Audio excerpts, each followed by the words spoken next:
Alteration की different methods हैं। Alteration का मतलब होता है कि उसको चेक करना, चलाना बेसिकली उसके ऊपर। अल्टरेट करना, जैसा अभी आपने लूप एक लगाया, वो अल्टरेशन चल रही थी 1 2 3 अप टू लेस देन 10 या इक्वल टू 10 तक जो भी आपने, तो 10 अल्टरेशन साइक्लिंग आप कह रहे हैं, एक साइकिल कंप्लीट हो फिर दूसरी फिर तीसरी, तो वो अल्टरेशन मेथड्स आपके कहलाएंगे। यहाँ पे आप किस किस तरह से एरे की वैल्यूज को चेक कर सकते हैं, तो डिफरेंट उसके अंदर आपको मेथड्स मिलेंगे। अब जैसे फॉर ईच का एक मेथड लग सकता है, मैप का लग सकता है, फ्लैट मैप का, फिल्टर क्या, रिड्यूस क्या, राइट क्या, एवरी, सम, फ्रॉम, की, एंटायर, स्प्रेड, और भी बहुत सारे आपको बिल्डिंग मेथड्स मिलेंगे। हर एक का अपना अपना पर्पस है, तो आप उसको लेके चलेंगे। और कुछ एरे के बेसिक मेथड, सर्च के मेथड, सॉर्ट के मेथड सारे आ जाएंगे। फॉर ईच, जैसे आपने फॉर लूप लगाया था, फॉर लूप का एक स्पेसिफिक लेंथ होती है, हमें पता होता है कि यहाँ से स्टार्ट लेना है, यहाँ तक चलना है, क्योंकि आप आई की एक वैल्यू डिफाइन करते हैं, स्टार्टिंग पॉइंट। लेकिन उसमें फॉर के लूप के अंदर मुझे स्टार्टिंग पॉइंट में पता होगा, एंडिंग पॉइंट भी पता होगा कि यहाँ तक ये चलेगा। जैसे आपने कहा आई 1 से चल रहा है और लेस देन 10 तक चलेगा, तो इट मींस मुझे पता चल गया कि आई ने 9 तक चलना है, क्योंकि 1 से चलेगा, स्टार्ट होगा, एंड उसका लेस देन 10 है, 9 इज लेस देन 10, उसके बाद वो 10 पे पहुंचेगा और उसको तो चलना ही नहीं। तो लेस देन 10 का मतलब है कि उसे 9 इटरेशंस करनी है। अब मैंने किस तरह कहा कि 9 इटरेशंस करनी है, तो मुझे स्टार्टिंग पॉइंट भी पता था, मतलब मैंने उसे कहा था आई 1 से स्टार्ट होगा और फिर लेस, तो मुझे इतना पता चलेगा, उसके लिए एक चीज हमें पता होता। लेकिन फॉर ईच में इससे कंसर्न नहीं होता हमारा कि कहां से चलेगा, कहां एंड होगा, बस जितना डेटा पड़ा है वो तमाम उसने लेकर आना है, तो उसको चेक करना है। ये 0 से स्टार्ट करेगा, एंड तक जाएगा। अब अरे में 100 आइटम या 5 आइटम या 1 आइटम भी देखिए, सारा उसी का काम है चेक करना। मैं नहीं बताऊंगा तो लेस देन कितना चलेगा, यानी ये भी एक लूप है फॉर ईच। अब देखना फॉर ईच नाम तो पता है, हर एक के लिए।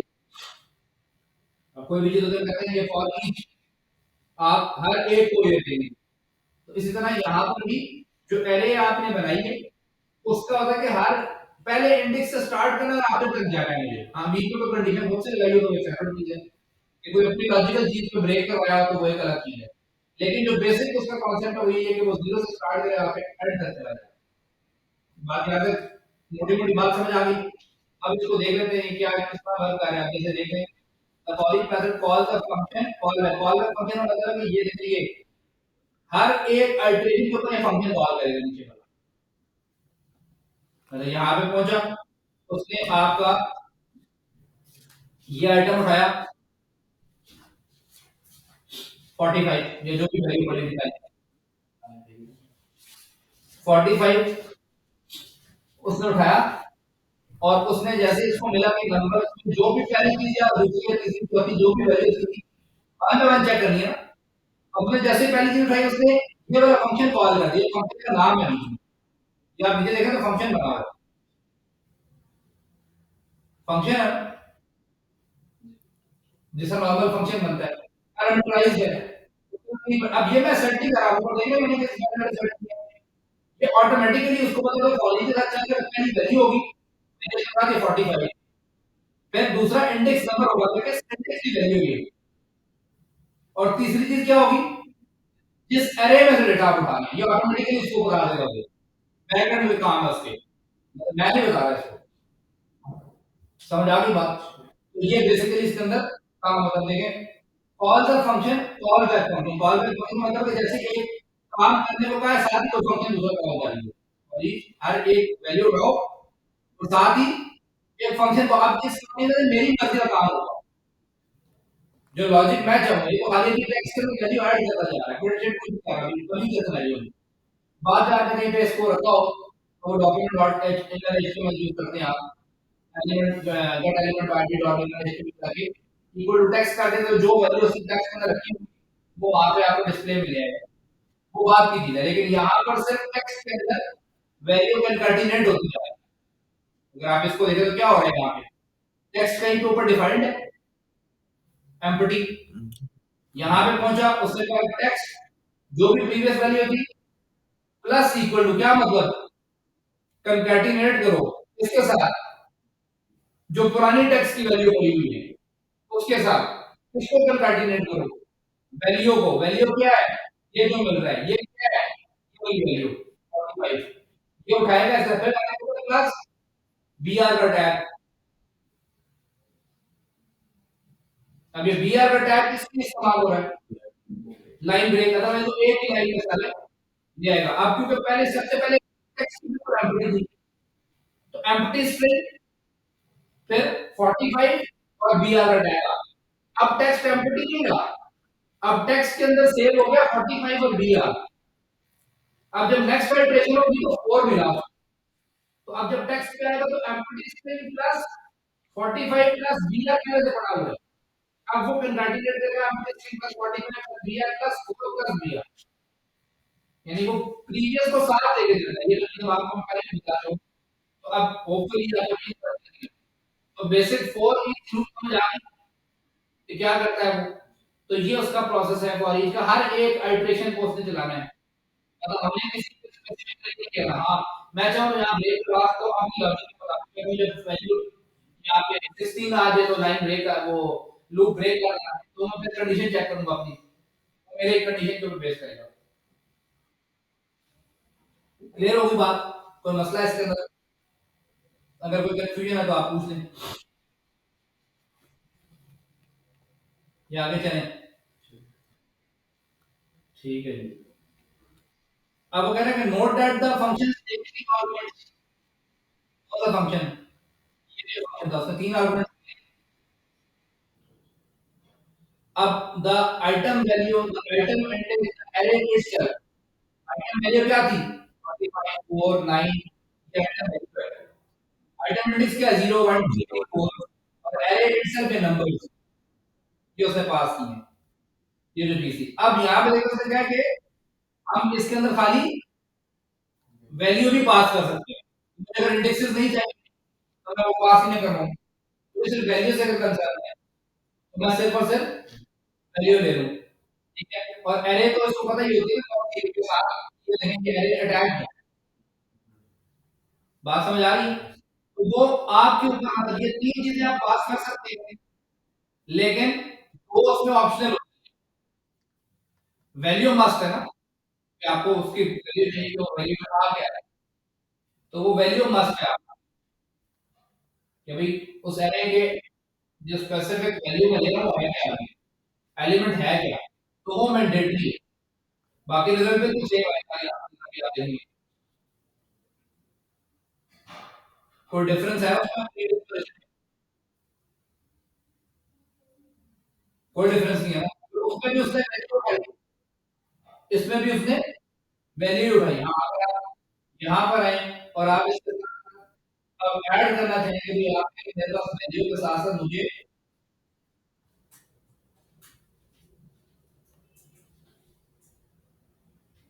आपके पास क्या था यहाँ पे, ये मैं कंकैटिनेट कर रहा हूँ। इंडेक्स नंबर मैंने आपके 0 1 2 3 जो भी होगा वो कंटेन्स आगे वैल्यू है। अब जब इसको चलाएंगे तो इंडेक्स नंबर 0 कंटेन 45, 0 क्या है? 45 0 इंडेक्स है। उसने वो बता दिया, अगर मुझे इंडेक्स भी चाहिए तो मैं इंडेक्स पे पास करूँ। समझ आ गई बात? अब मुझे वहां पे इंडेक्स की जरूरत थी तो मैंने वैसे लिखा ना, वहां तो आप हो सकते हैं इंडेक्स का काम कर रहे हो ना, जब आप लॉजिक बनाते हैं कोई लॉजिक नहीं आ रहा है, जैसे देखें और ये चलता कैसे। आपने जब इनको यूज करना होता है तो फिर आप कोई लॉजिकल काम नहीं कर रहे हैं, आप रैंडम फंक्शन बना के चलाना शुरू कर रहे हैं। अब जैसे आपसे कहा था भाई आप टेबल बना के लेके आए, तो आपने उसको लॉजिक के मुताबिक लूप लगाया ना, आपने ऐसे तो नहीं लूप लगा दिया, आपने लॉजिक सोची कि मैंने एक टेबल बनाना है 2 into 1 3 into 1 and so on. तो आपने सोचा उसके अंदर, जब आपने वो सोचा तो फिर आपको पता चला अच्छा यार ये वैल्यू यूं बनेगी, फिर इसके साथ मल्टीप्लाई होगा, फिर मैं इसको इस तरह इस जगह पे प्लेस करूंगा, तो एक लॉजिक के जरिए आप सारा का सारा उसको लेकर आए। ऐसे ही नेट बंद हो गए तो चल रहा है। तो यानी कहने का मेन मकसद ये होगा कि जब भी आप कोई चीज करते तो उसके पीछे आपकी कोई ना कोई लॉजिक इन्वॉल्व होती है बीच में।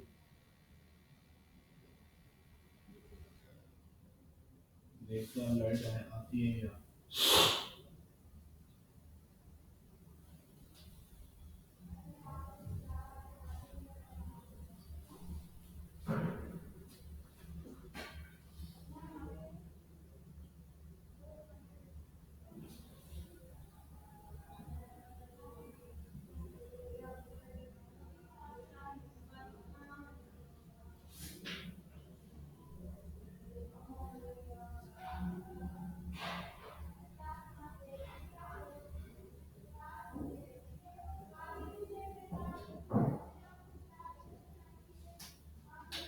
10 हो गए जी। घंटे के लिए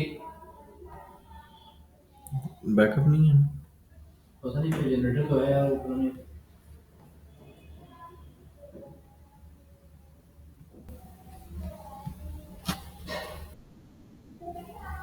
स्क्रीन शेयर हो जाए तो बताइए। यस सर, हो गई। हो गई। यस। अच्छा जी, तो ये आपके पास मतलब आपको फॉर ईच क्लियर हो गया। नेक्स्ट चलें। सर कोड क्या है? 1 2 3 4 5 6 7 8। अच्छा ये इसका वो है BGP, BGB, BGB, GTFP, FT, FP, क्यूआरडब्ल्यू।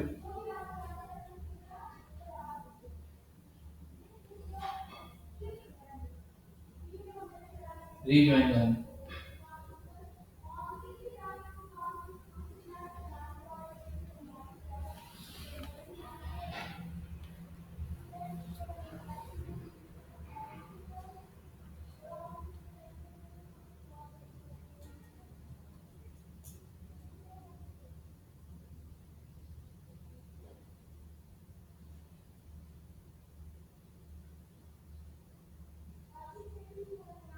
BGB, BGB, GTFP, GTFP, QW है, क्यूआरडब्ल्यू। क्यूआरडब्ल्यू।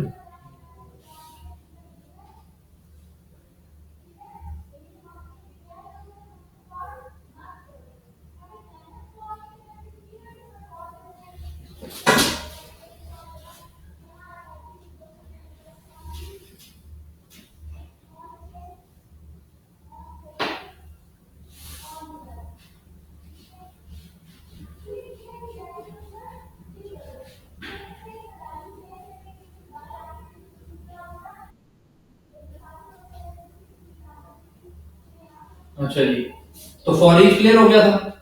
अब आ जाए तो मैप है। मैप सिमिलर फॉर ईच की तरह काम करता है, लेकिन इसमें फर्क क्या है कि ये आपकी एक नई एरे क्रिएट कर देता है। ठीक है जी। जब आप मैपिंग करवाएंगे तो जो एरे आप बना रहे होंगे वो एक नई एरे में रखा जाएगा। ठीक है, तो map method create a new array by performing a function on each element. Her element जो उसने फंक्शन परफॉर्म किया है उसके साथ वो एक नया एरे क्रिएट करेगा। अब जैसे यहाँ पर आपने एक एरे बनाई हुई थी नंबर 1, दूसरे पे आपने कहा जी नंबर 2 इक्वल टू आगे नंबर 1 डॉट मैप, आगे वही सारा कॉन्सेप्ट है ना। फॉर ईच की जगह खाली मैप लगाया, कॉल बैक फंक्शन कॉल किया उसने, और उसके बाद उसने आके वैल्यू को 2 से बस मल्टीप्लाई किया। तो 2 into 45, 2 into 9, 2 into 4, 2 into 16, 2 into 25, और वो एक नई एरे रखता है, बनाता जाएगा। यहाँ पे नंबर 1 के नंबर 2 के नाम से एक नई एरे बन जाएगी। और आपने जब इसको नंबर 2 ये पास किया तो ये आ गया। अब इसके अंदर जाके आप इस पे आएंगे और 0 पास कर देंगे तो देखिए खाली 90 आ रहा है। अगर एरे ना होती तो फिर वो आपको यहाँ पर कोई वैल्यू प्रिंट ना करके देता। ठीक है, मतलब ये अगर सिंपल एक नंबर होता, मतलब ये कोई भी एक सिंगल वैल्यू कंटेन कर रहा होता तो फिर तो ये चल ही नहीं सकता था ना एरे के थ्रू में। तो ये एक नई एरे क्रिएट कर देता है आपके पास। ठीक है जी।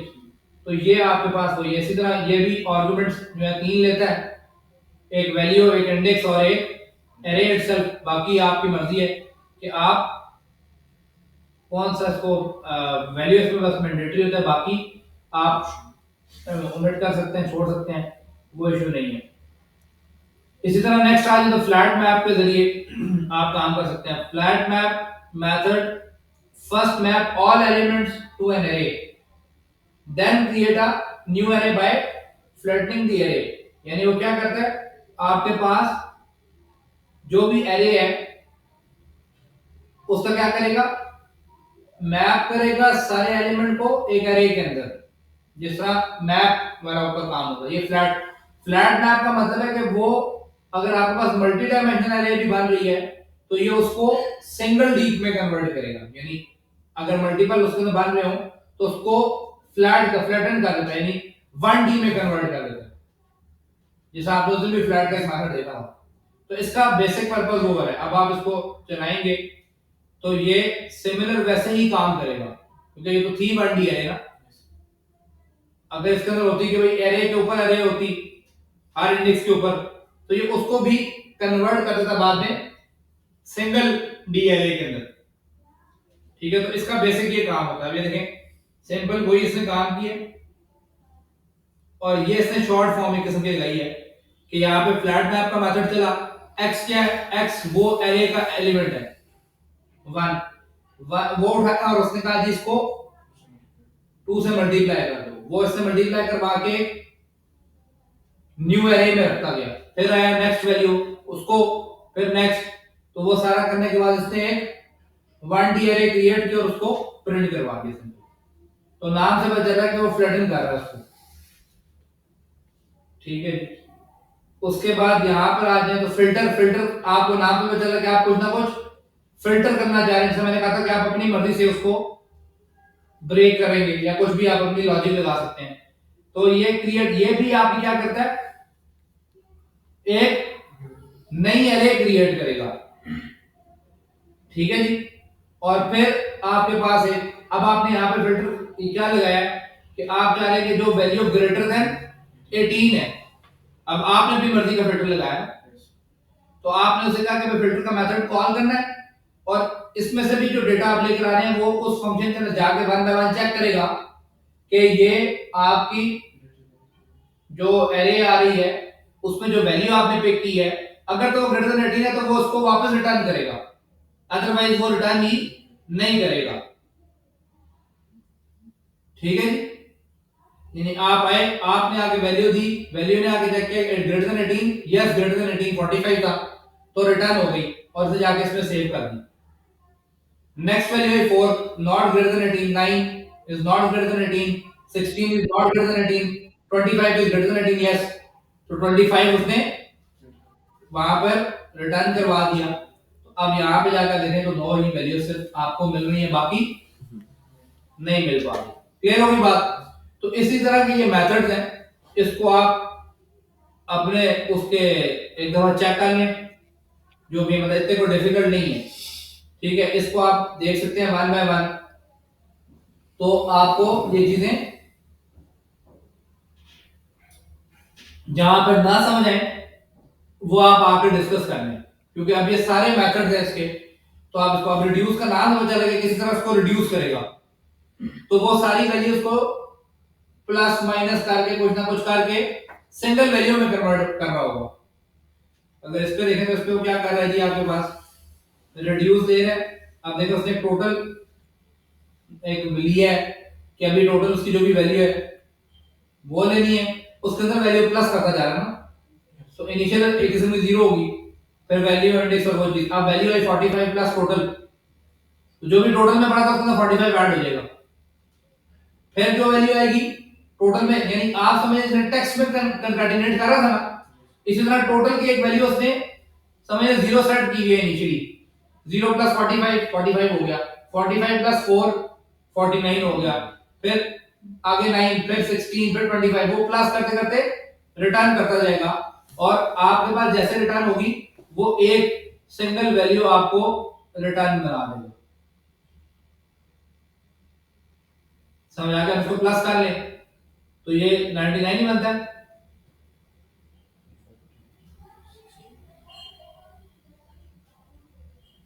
9 और 16 25 बन गए। 25 25 50, 50 और 40 90, 90 5 45 और 4 99, 99 ही बनता है। ये तो सीधा सीधा 50 होगी ना। यस उसके बाद ये 49 49 हो गया तो 99 मान लीजिए। क्लियर होगी बात। तो वो रिड्यूस है। इसी तरह मतलब ये वन बाय वन आप सारे के सारे मेथड्स को देख सकते हैं और अपने चीजें देखें। वो आगे ऑप्शनल चीजें कुछ होती हैं, कुछ जिस तरह भी आप उसको लेके जा रहे हैं। अब यहाँ पर जो ये आई थिंक ये यहाँ पर 100 इसने जो पास की ये सेकंड स्ट्राइक का ऊपर से पढ़ लेते हैं क्या कह रहा है। यहाँ पर ये क्या कह रहा था जी, method return each array produce it a single value work from left to right. ठीक है जी, that does not reduce the हाँ मतलब ओरिजिनल, यानी कहने का मतलब है कि ये इस वैल्यू वैल्यू को नहीं चेंज करेगा, ओरिजिनल वैल्यू को मतलब उसको नहीं चेंज कर रहा होगा, एक नई बना रहा है ना वैल्यू प्लस करके, वो चीज आ रही है। अच्छा जी, अब इसके अंदर वो क्या कह रहा है जी, note the function take form. चार आर्गुमेंट से पास के लाइए वाले टोटल वैल्यू, और ये वही चीज है टोटल आपके पास क्या है कि जो भी करंट वैल्यू भी आपके पास है, तो इनिशियल कुछ भी नहीं है तो जीरो है। ठीक है जी, आगे फिर आप चलते जाएंगे तो फिर ये वाली वैल्यू आपको पता है इसकी वैल्यू होती है, ये इंडेक्स होता है और ये आगे उसकी एरे होती है, ये वो चीज आ गई। अब जो ये 100 पास कर रहा है इसको ले लेते हैं, ये क्या कर रहा है, काम में भी था ना 100 नहीं ये। अच्छा ठीक, अब इसने क्या किया, आपने ये पास किया ना, ये बेसिकली आप कंसिडर कर लें कि जिस तरह आपने वो टोटल एक रखा था ना स्टार्टिंग पॉइंट, जो इनिशियल वैल्यू टोटल को दी थी, ये वो है बेसिकली। ये बात समझ आइए कि जो टोटल की वैल्यू आपने अगर कुछ नहीं रखी तो जीरो डिफॉल्ट है बाय डिफॉल्ट। अगर आप चाहते हैं कि भाई मेरा कोई एक इनिशियल वैल्यू टोटल की मिल जाए तो आपने 100 रख दिया, अब 100 के अंदर प्लस हो रहा है, 100 प्लस 45 145 और आगे ये तो पूरा 99 बनता था, तो आप देखें तो आंसर इसका 199 बन रहा है। ठीक है, आप यहाँ पे चेंज कर देंगे 150 कर दें तो उसकी बेसिस पे ये। ठीक है, जो जो वैल्यू आप बढ़ाते जाएंगे उसकी बेसिस के ऊपर वो आगे वैल्यू को प्लेस करता चला जाएगा। क्लियर होगी बात।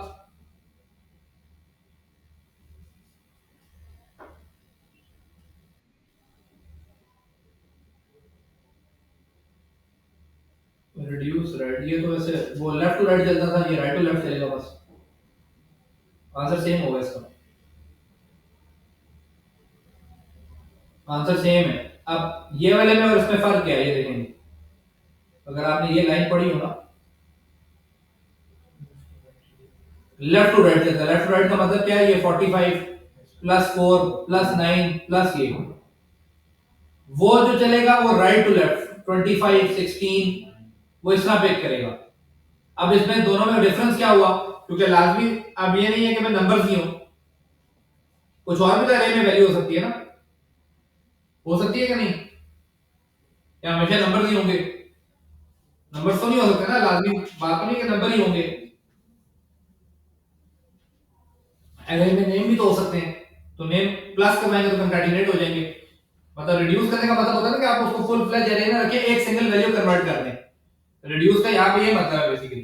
तो वो हो सकता है कि वो अपनी लॉजिक वहां पे आप देखिए, यहाँ तो आपने प्लस की लॉजिक लिखी थी तो उसने प्लस करवा दिया, वहां हो सकता है कि आप उसको एक स्ट्रिंग में कन्वर्ट कर रहे हो, तो वो फिर लॉजिक बनती है उस टाइम पे, रन टाइम पे।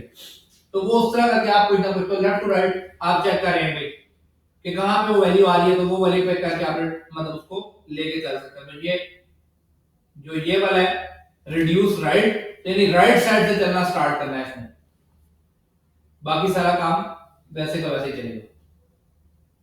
ठीक है जी, जहां पे अगर आपको लगे कि कोई मसला है तो आप डिस्कस कर सकते हैं। इसी तरह एवरी पे आ जाए तो ये सिमिलर वैसी चीज है कि हर एक को चेक करना है, हर एक ने स्पेसिफिक टेस्ट से पास होना है। जिस तरह वहां पर अभी आपने ये देखा था फिल्टर वाला, ये सिमिलर वैसे ही एवरी वाला चेक्स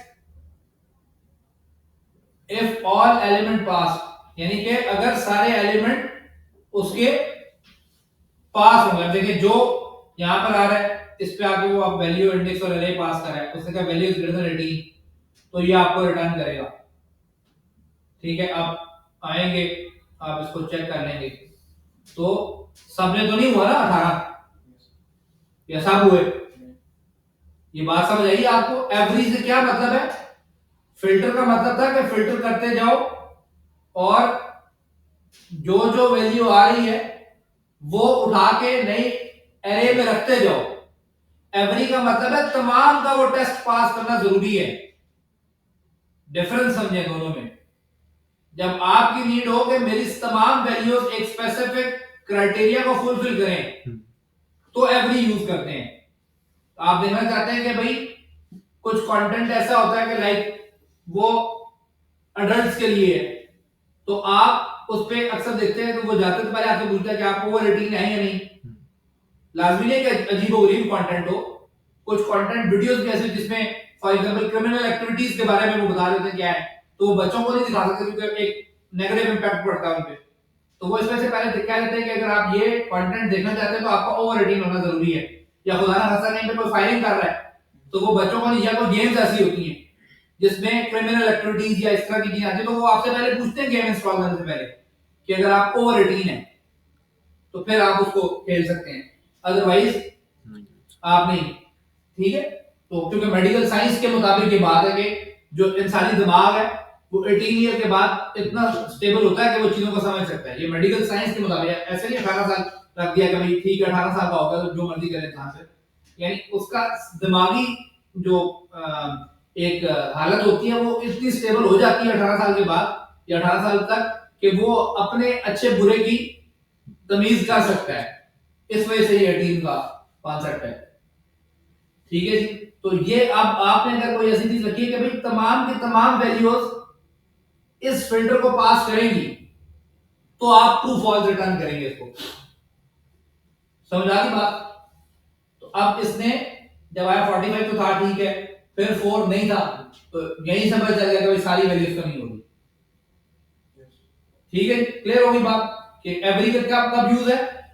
जब आप पूरी कंटेंट को चेक कर रहे हो। क्लियर है?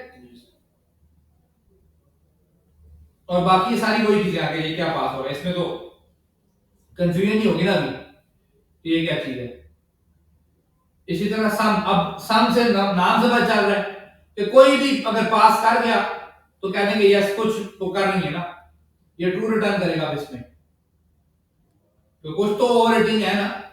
अगर सारे ना होते आप यहाँ पे ये 5 कर देते,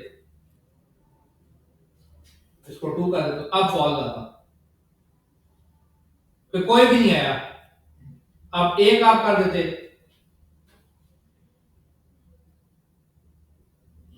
एक भी अगर वो पास कर जाता है तो इट मींस के वो हाँ जी ओके है, ऐसा बंदा मौजूद है इसमें जो एक ओवर 18 या कोई चीज है। तो एवरी और सम में क्लियर होगी बात। तो अब आगे देख लेंगे इसमें जो फंक्शन है, इसमें दो चार फंक्शन और रह गए वो देख लीजिएगा। ठीक है, कोई मसला आया तो फिर मेरे से कल डिस्कस कर लीजिएगा नेक्स्ट में इसमें क्या है। तो नेक्स्ट से जाते हैं क्योंकि ये सारी उसी से रेलेवेंट चीजें आ गई ना। अब कांस्टेंट यानी कि ये कॉन्स्ट क्या चीज है जो पीछे आप लगाते हैं। अब यहां पे कॉस्ट का बेसिकली पर्पस क्या है? ये वही पर्पस है जो आप एक नॉर्मल वेरिएबल बनाते हुए करते हैं। लेट और कॉस्ट का डिफरेंस पता है ना क्या होता है? क्या डिफरेंस होता है?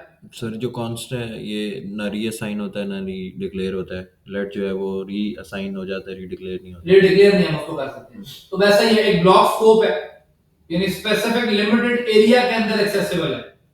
यानी अगर आपने बिल्कुल टॉप पे डिफाइन कर दिया फिर तो पूरे पेज के अंदर एक्सेसिबल है।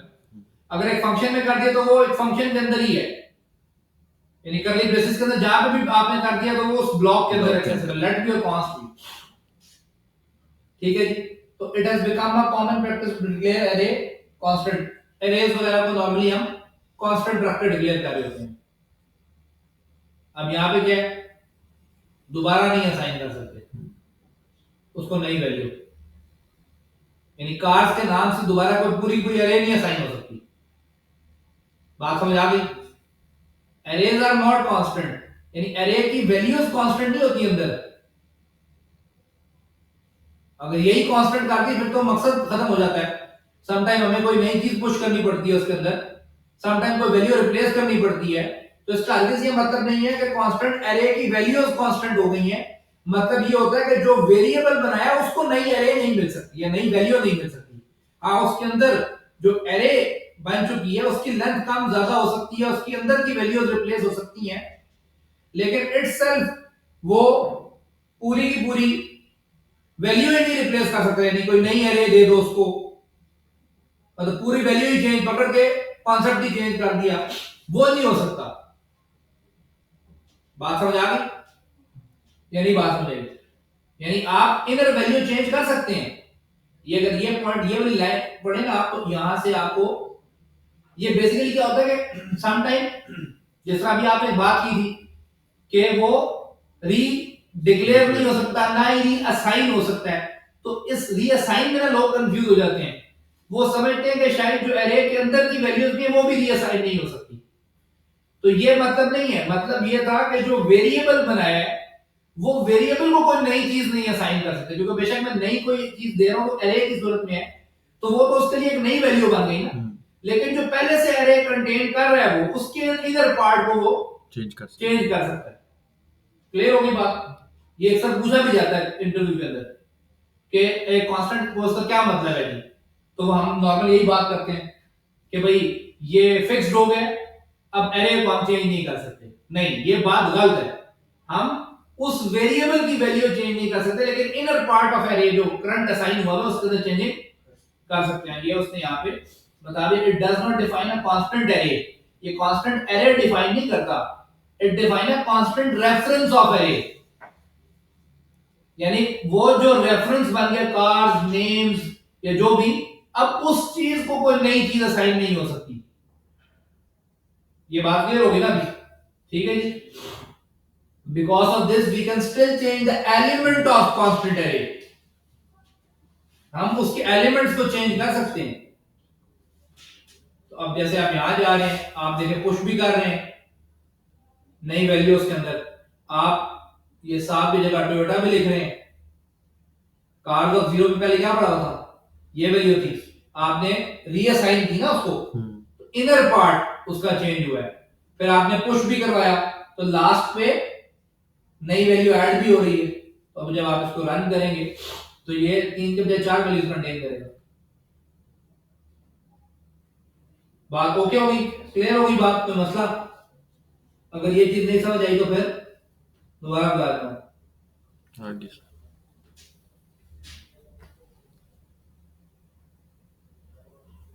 हाँ, ये नहीं हो सकता कि ये आपने ऊपर देखा, ये तो कांस्टेंट आप बना दिया था ना। अब क्योंकि वो कंसीडर करता है बस बन गया, अब ये नहीं हो सकता कि आप इसको ये कंसीडर होगी कि नई वैल्यू मिल रही है उसको पूरी की पूरी, ये नहीं हो सकता। ठीक है जी। तो जब आप इसका कांस्टेंट बनाते हैं तो आपको ऊपर ही 7 वैल्यू भी असाइन करनी है। क्लियर है?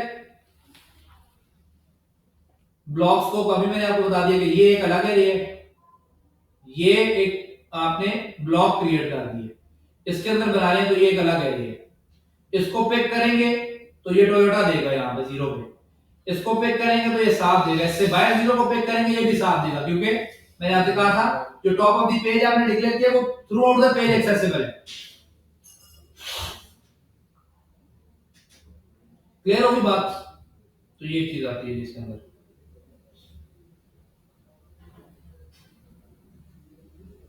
अच्छा जी, यहाँ पे वो क्या कह रहे हैं आपसे ऊपर? हाँ अच्छा, अब ये देखें, ये चीज भी देख लें पहले। यहाँ पे कांस्टेंट के साथ हुआ है, यहाँ पर वार के साथ हुआ है। अब डिफरेंस क्या हुआ?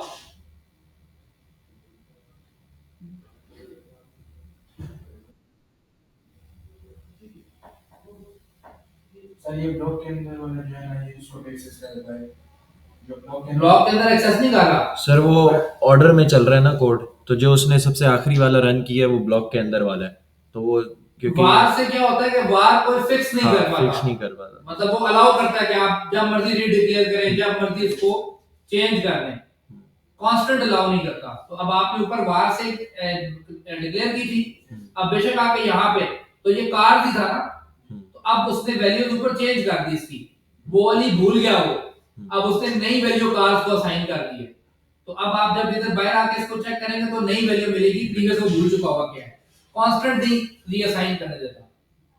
ब्लॉक लेवल नहीं। हाँ जी, इस वजह से अब आप ज्यादातर कोड जितना भी जावा स्क्रिप्ट देखेंगे लेट और कॉस्ट यूज हो रहा होता है, क्योंकि इसी तरह की मिस्टेक्स होती थी तो बड़ी देर लगती थी डेवलपर्स को ढूंढते हुए, यार क्या मसला हुआ, ये तो ब्लॉक के अंदर था, ये क्यों चेंज हो गया, मैं तो इसको चेंज नहीं कर रहा। वो फिर कंफ्यूजन हो जाती थी कि क्या मसला हुआ। तो फिर इसको ओवरकम करने के लिए 2015 या 16 के बाद कांस्टेंट और लेट का कॉन्सेप्ट आया कि आपने अगर ब्लॉक्स को बनाना, आप चाहते हैं कि ये रीडिक्लेयर या साइन ना हो, अगर आपकी ऐसी कंडीशन है तो फिर आप लेट और कॉन्स्ट को यूज करें। अगर आपकी ऐसी रिस्ट्रिक्शन नहीं है, आप समझते हैं ठीक है जब मर्जी वैल्यू चेंज हो जाए, तो फिर आप वार का यूज करें। ठीक है जी। और रीडिक्लेयर यानी ये आपको अलाउ करेंगे वार के साथ, ये आप रीडिक्लेयर करें जो मर्जी देंगे। ठीक है, वार आप आए, आपने पहले ये वैल्यू दी, फिर आपने नेक्स्ट वैल्यू दे दी, फिर आप विदाउट एनी वार लिख के, तो ये वार आपको अलाउ करता है कि बार बार आप वैल्यू बेशक चेंज करते रहें। ठीक है जी। लेकिन यहां पर आप आए, ये आपने बनाया, ये चीज आएंगे तो ये अलाउ नहीं करेगा आप, क्योंकि ये कांस्टेंट से जब भी बनता है वो देखता है कहीं बार से भी ना बनी हो चीज, पहले लेट से भी ना बनी हो, रेफरेंस तो कार है ना। जब भी कांस्टेंट या लेट के साथ आप बनाएंगे तो अगर वो वार शर्त से पहले चीज बनी होगी तो ये अलाउ नहीं करेंगे। यानी आप पहले वार से बनाया था, नीचे आकर आप कॉन्स्ट के साथ बना रहे हैं, तो आपके बन जाना चाहिए, लेकिन कांस्टेंट देखते हैं प्रीवियसली भी कोई चीज डिक्लेयर ना हुई हो। ठीक है, क्योंकि रेफरेंस होता है ना उसका, तो अगर दोबारा वार से करते तो वो अलाउ कर देता। ये जिसको नहीं समझ आई बात, अगर पहले कांस्टेंट लगाओ उसके बाद फिर तो पॉसिबल ही नहीं है ना, फिर तो कांस्टेंट पहले है, फिर तो आगे पॉसिबिलिटी ही नहीं है कि आप रीडिक्लेयर करेंगे। लेकिन पहले आपने वार से किया हुआ, तो वार के बाद माइंड में आता है कि हम रीडिक्लेयर कर सकते हैं इसको, तो वार के बाद वार से रीडिक्लेयर करें या विदाउट एनी कीवर्ड डिक्लेयर करें, कॉन्स्ट के साथ नहीं कर सकते। जिस तरह ऊपर आपने किया ना, वार था, वार के साथ ही रीडिक्लेयर किया या विदाउट एनी कीवर्ड डिक्लेयर किया, रीडिक्लेयर किया, ऐसे ही हो रहा है ना। नीचे आए तो आपने कहा वार के साथ मैंने बनाया, फिर आप कांस्टेंट के साथ कर रहे हैं, तो नहीं, अलाउड नहीं है। क्यों अलाउड नहीं है? क्योंकि उसके पास रेफरेंस कांस्टेंट देखता है प्रीवियसली हिस्ट्री में कहीं पे कोई मेमोरी के अंदर इस नाम का वेरिएबल पड़ा हुआ है, अगर पड़ा हुआ है तो वो अलाउ नहीं करता, कहता ये तो मिक्स हो जाएगा, फिर ये किस वाले को गेट करूं, तो वो अलाउ नहीं करता आपको। ठीक है जी, चाहे अब आप इसके अंदर हैं या दूसरे पार्ट में।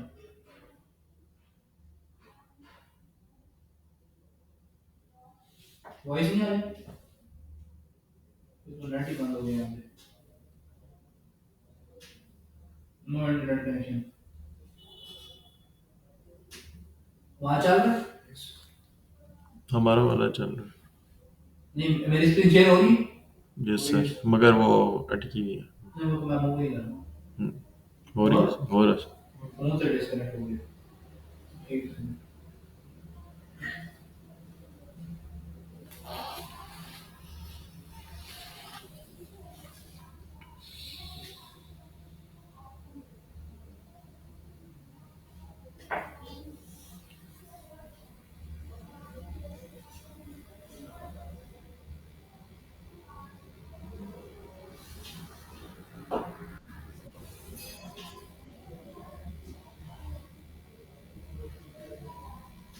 अच्छा जी।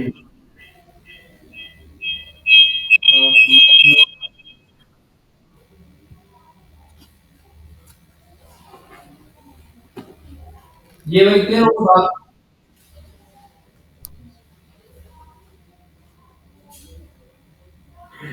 हाँ, ये तो इसमें सारी बात हुई। कांस्टेंट कांस्टेंट ऐसा नहीं होता कि आप ऊपर ही डिक्लेयर कर दें तो नेक्स्ट कोई जो मर्जी करने की अलाउड नहीं है।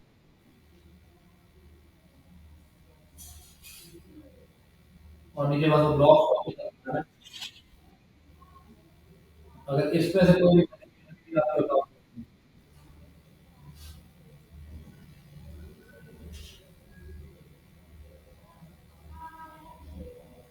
सर वो आपने कहा था कि कीवर्ड के बगैर अगर कर दें हम्म, तो वो उन्होंने किया हुआ है काज और वो नॉट अलाउड लिखा हुआ है। तो यही मैंने कहा है कांस्टेंट से कर देंगे तो फिर तो अलाउड ही नहीं होगा कांस्टेंट कर दिया आपने। विदाउट कीवर्ड भी करें तब भी नहीं अलाउड है। नहीं ठीक नहीं है। कांस्टेंट से जब आपने वो चीज बना दिया जाए कीवर्ड और चाहे विदाउट कीवर्ड तो वो तो अलाउड ही नहीं है। वो तो चल ही नहीं सकता ना। यानी अगर बाहर से आपने बनाया था उसके बाद आप विदाउट कीवर्ड तो अलाउड है। वार के बाद कांस्टेंट से रीडिक्लेयर करने को कांस्टेंट वाला अलाउ नहीं करेगा।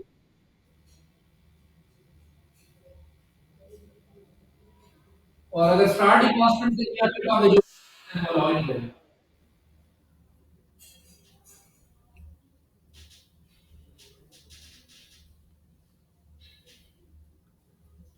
क्लियर है जी। ये क्यों अलाउड है क्योंकि देखिए, एक बिल्कुल बाय बन रहा है एक अलग स्कोप में बन रहा है दूसरा अलग स्कोप में डिफाइन हो रहा है।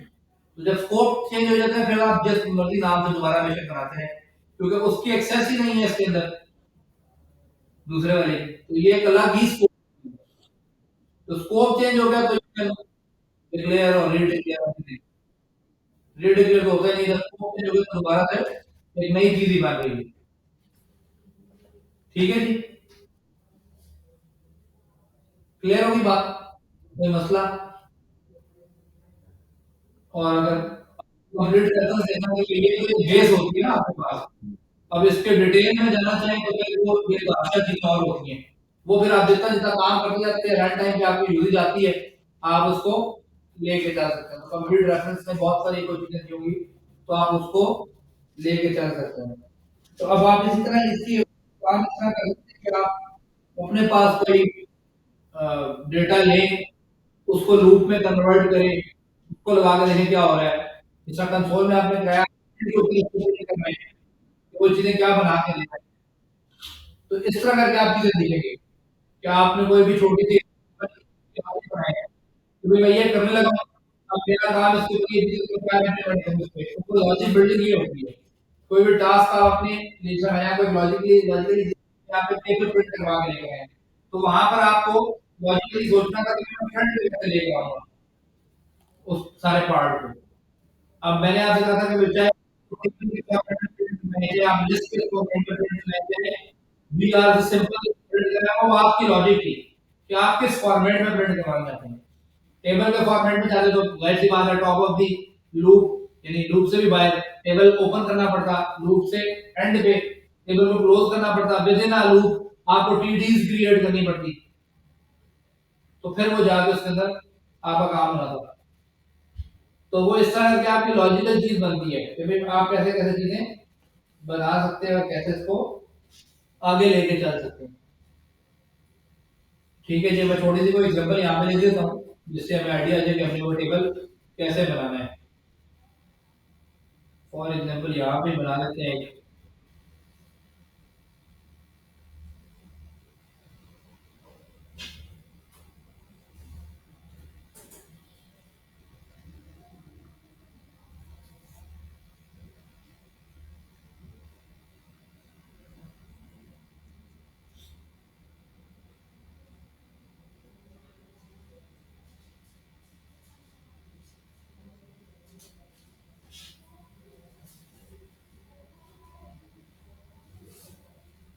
ठीक है जी।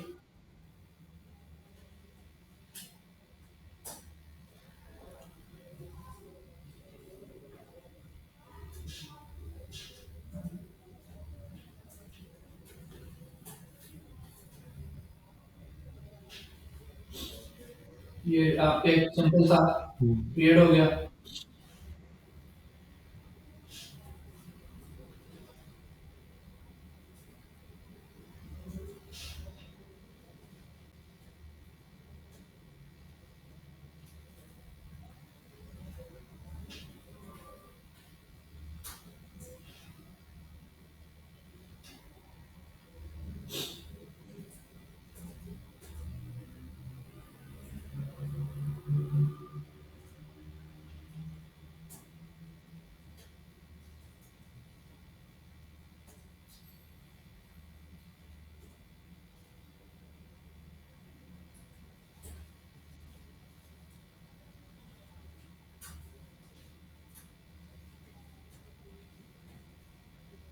ये दो चीजें हमने यहाँ पे बनानी है, ठीक है जी। नेम और सीरियल नंबर।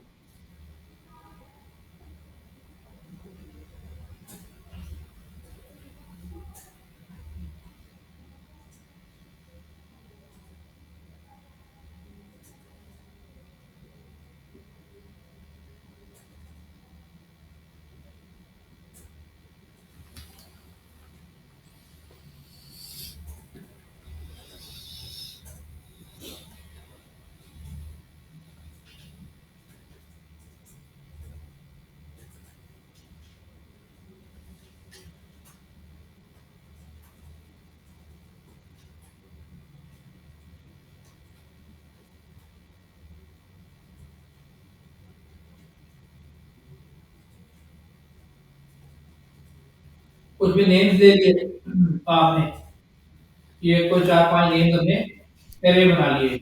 अब इस एरे में से डेटा उठाएंगे और इसके अंदर किसी तरीके से प्लेस करवा देंगे। फॉर लूप लगा के कर लेते हैं।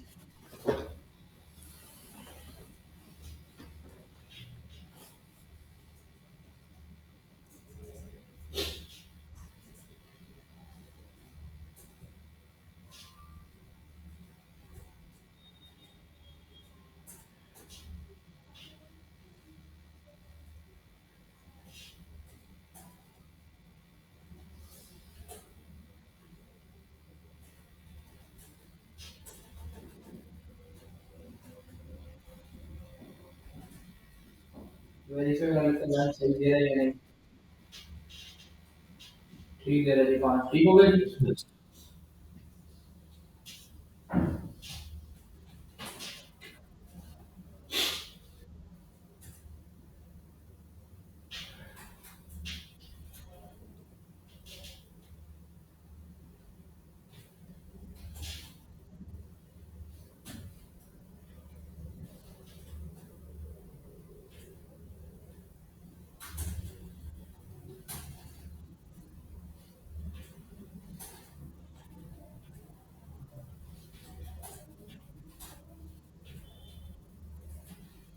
ये हमने ऊपर डिक्लेयर कर दिया आई, Yes.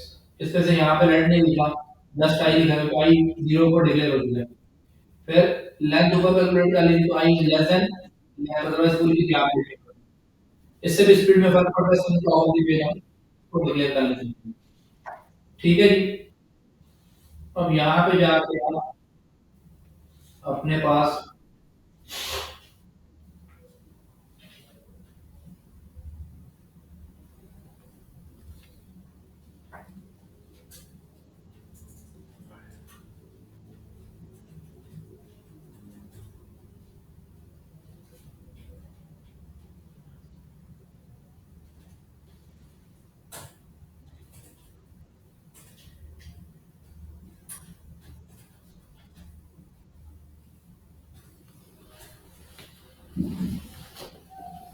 आपने एक रो से स्टार्ट कर दी, लूप से बाहर एंड कर दी, इसके अंदर आपको क्या चीज चाहिए? टीडी, यही चीज चाहिए ना।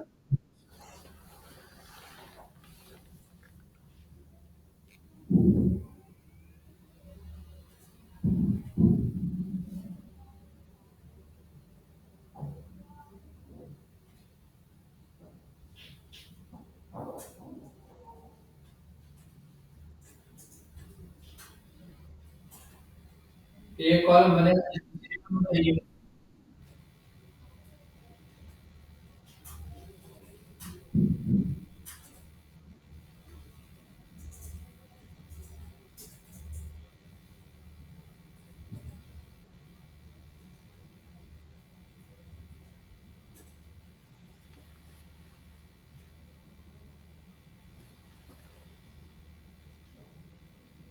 दूसरा कॉलम बनेगा जिसमें आपको नेम चाहिए, नेम ऑफ फाइल आप बना लें। तो ये आया, अब ये चलता रहेगा। अब इसके अंदर ये भी आपको पूरी रो यहाँ बनानी है। एक रो तो नहीं है ना, एक कॉलम से ही बनाना है। आपको तो हर एक नाम के बाद नेक्स्ट टू में जाना है। तो लूप चलेगा, जब मोहम्मद आएगा तो फ्रंट पे मोहम्मद, फिर लूप चलेगा नेक्स्ट टू होनी चाहिए। ये अभी जो पहले काम होगा समझ लिया था कि वो एक ही रो के अंदर सारे नेम लेकर आऊंगा, तो वो गड़बड़ हो जाता है। समझ आ गई बात?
अब मैंने आईडी के साथ, तो मैं ऐसा कहूंगा डॉट एचटीएमएल इक्वल्स टू,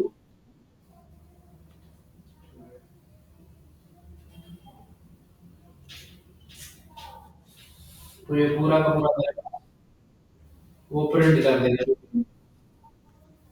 तो ये फिर हमारी लॉजिक यूज होती है। समटाइम मुझे नहीं पता तो डेटा कहाँ से आ रहा है, कोई एपीआई से डेटा आ रहा है, और तो मैं उसको टाइम में क्रिएट करके अपने व्यू के मुताबिक उसको एडजस्ट करता हूँ। तो मुझे किस व्यू में उसको दिखाना है। अब मुझे तो अभी नहीं पता था कि जो फ्रंट में नजर आ रही है, मैंने खुद से बनाए थे। डेटाबेस से डेटा आ रहा है, उसी एपीआई से आपने हिट करके डेटा लिया है। तो मुख्तलिफ जगहों से डेटा आपके पास आ सकता है। आपको उस डेटा को आपने अपने मुताबिक प्लेस करवाना है। तो फिर आप इस तरह के काम करते हैं कि आप अपना लूप वगैरह लगा के अपनी पूरी पूरी चीज बना के और फिर उसको प्लेस करवा देते हैं। तो यहाँ पर आपके पास फिर वो चीजें एडजस्ट हो जाती हैं। और बाकी अगर आपने कोई सीएसएस वगैरह भी अप्लाई की तो वो भी इजीली पास हो सकती है। मतलब ये नहीं है कि वो चीज, फॉर एग्जाम्पल आप यहाँ चाहते हैं,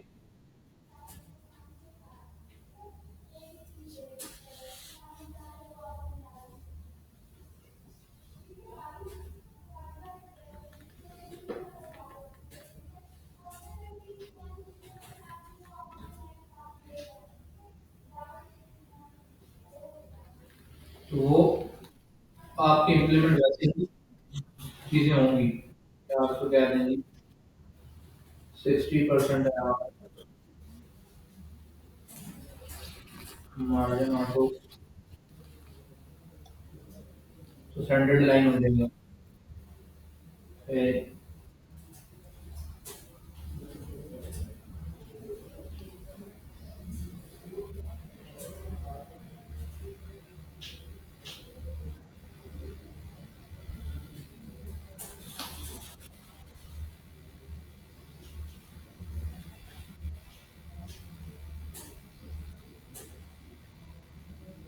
तो ये जो बॉर्डर्स आपने बनाए वो क्लास हो जाएंगे।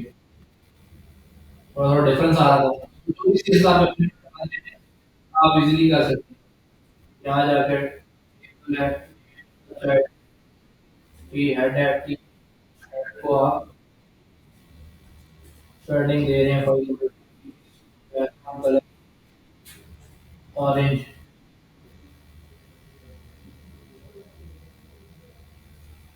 पैडिंग इसमें वो आप table T head T R इसको दे दीजिए।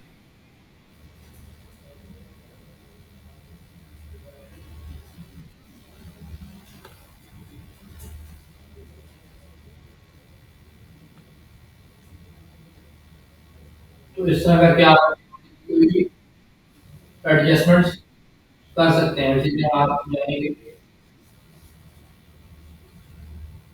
टेबल है उसका यूनिटी बॉडी,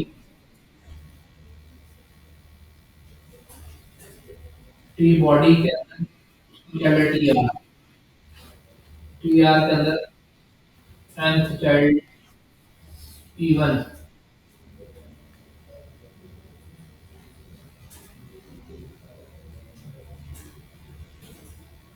बैकग्राउंड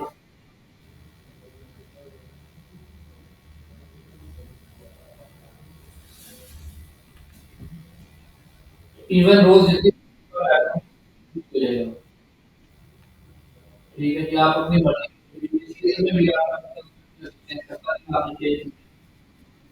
तो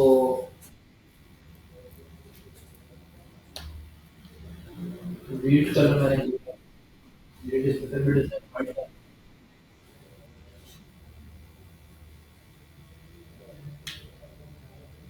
तो ये आप अपनी मर्जी का कुछ भी डिजाइन मतलब आगे प्रोडक्ट को दे सकते हैं।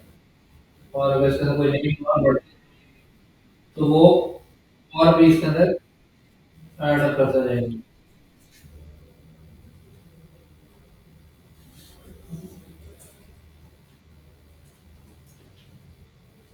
तो मुख्तलिफ जो भी नेम आप ऐड कर रहे हैं वो देखिए वो ऑटोमेटिकली इसके अंदर ऐड होते जाएंगे। लूप चल रहा है ना, कोई भी आप डाल दें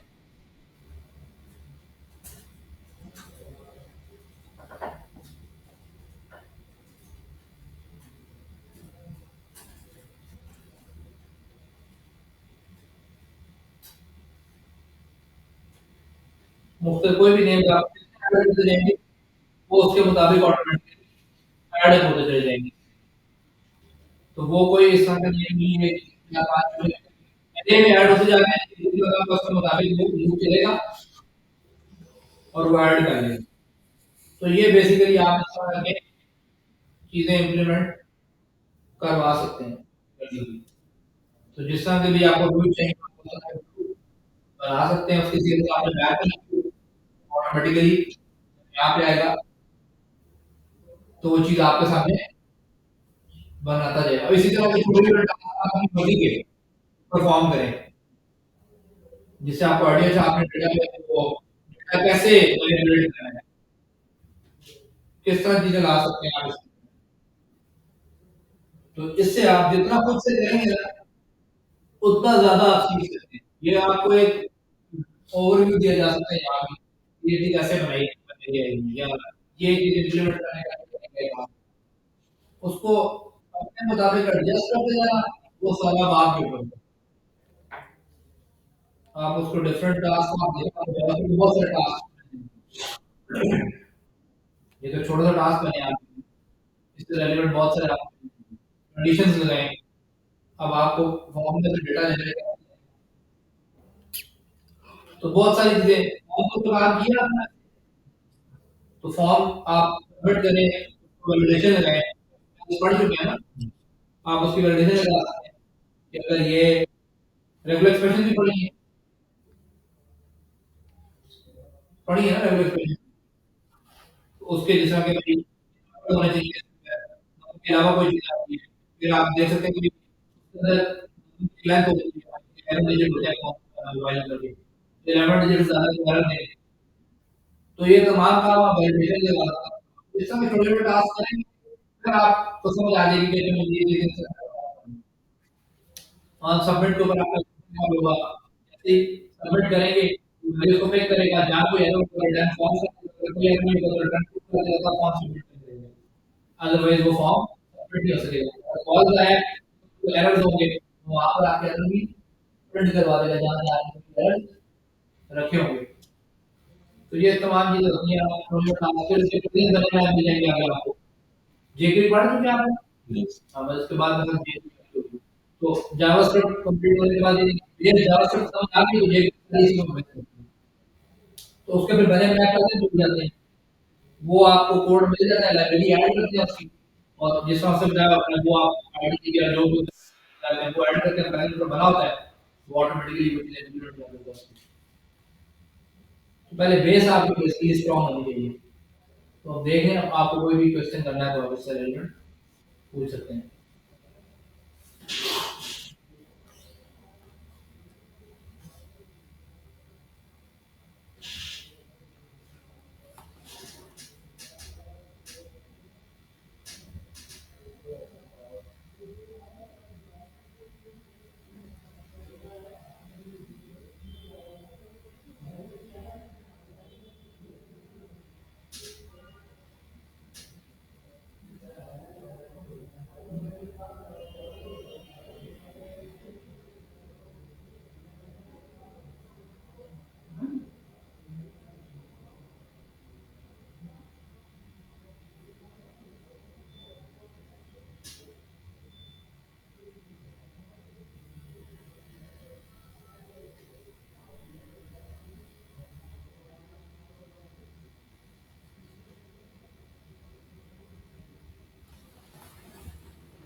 ठीक है जी, कोई सवाल?